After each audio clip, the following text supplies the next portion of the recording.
بسم اللہ الرحمن الرحیم۔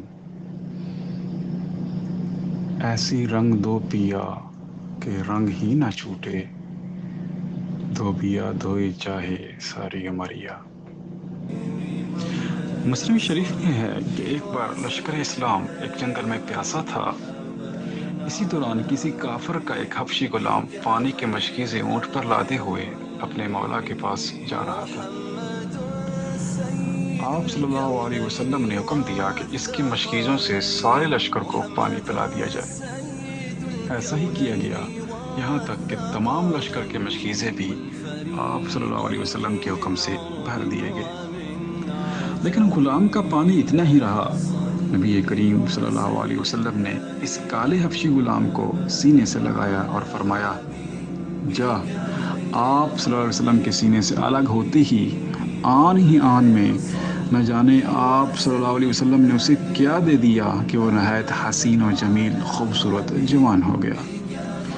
جب اپنے مولا کے پاس پہنچا تو وہ اسے پہچان نہ سکا اور کہنے لگا کہ تو کون ہے اور میرا غلام کہاں ہے؟ وہ بولا کہ میں ہی تیرا غلام ہوں۔ اس کے مالک نے کہا، وہ کالا تو گورا، وہ حبشی تو رومی۔ اس غلام نے جھوم کر چند اشعار پڑھے جن کا ترجمہ یہ ہے، میں تو تھا حبشی ہی مگر کچھ دیر، صدر نبوت کے پاس بیٹھ کر بدر بن گیا اور میری عزت و قدر بڑھ گئی۔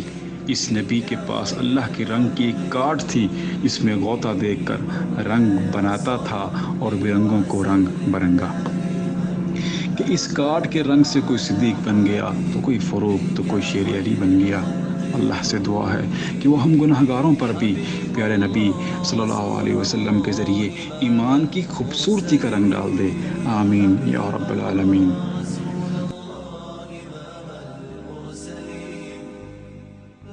سريت من حرم ليلا إلى حرم، كما سرى البدر في تاج من الظلم.